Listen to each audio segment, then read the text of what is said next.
Yo,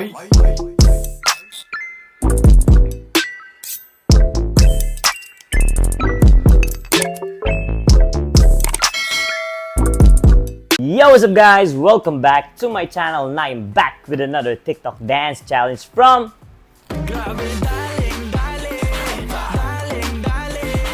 Okay, so remember this is a mirrored view, so this is my left and this is my right. Now let's start with the first step. So we go like 1, 2, 3, and 4. So basically you just need to move from side to side. So we will start from the right foot, and then point.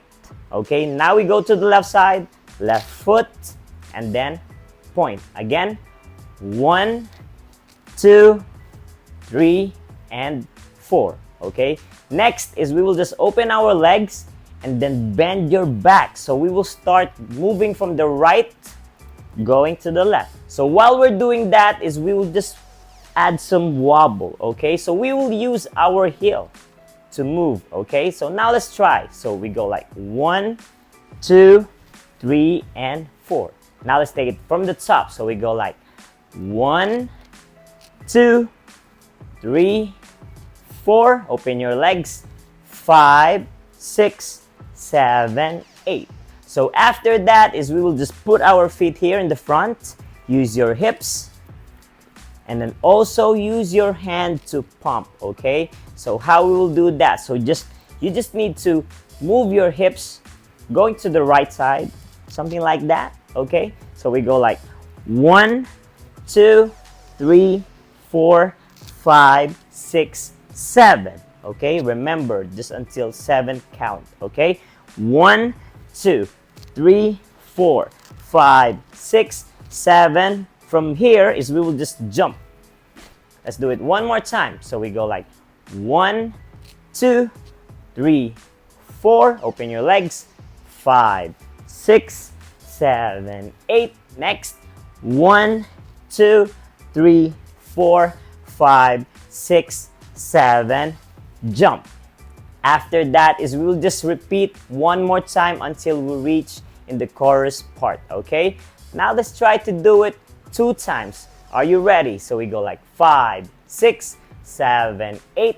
1, 2, 3, 4, 5, 6, 7, 8. 1, 2, 3, 4, 5, 6, 7, 8. Again.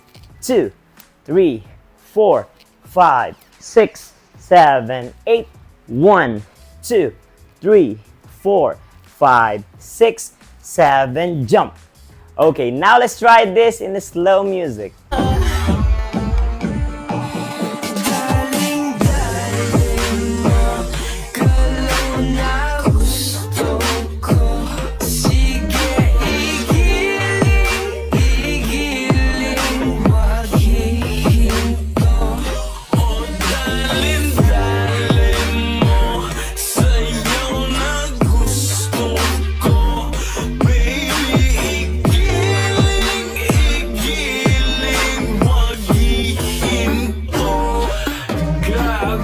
So now let's move on to our chorus part, and this will be our last step for this challenge. So basically, you just need to move your hips from side to side. So we will just move going to the right first, and then use your hand to pump. Okay, so right and then left. Again, 1, 2. Now from that part, so we will just roll our hand. So right hand and then throw. Okay. Now let's combine. So we go like 1, 2, roll, throw. Let's do it one more time. 1, 2, roll, throw. That's it. And then we will just repeat 3 times. Okay. Now let's try to count. So we go like 5, 6, 7, 8, and 1, 2, 3, 4, 5, 6, 7, 8. Again, last 1, 2, 3, 4. The last step is just pump, pump, pump, and jump. Okay, so we will just pump 3 times. 1, 2, 3, jump. Now let's try to combine from the top. Let's take it slowly. So we go like 5, 6, 7, 8, and 1, 2, 3, 4. Open your legs. 5, 6, 7, 8. Put your feet here. 1, 2, 3, 4, 5, 6, 7. Jump, jump. Do it again. 1, 2, 3, 4, 5, 6, 7, 8. 1, 2, 3, 4, 5, 6, 7. Jump. Chorus part. 1, 2, roll, throw. 1, 2, roll, throw. Again. 1, 2, roll, throw. Last. 5, 6, 7. Jump. Now let's try this with the slow music, and then after that, let's do the normal speed. So are you ready? Let's go.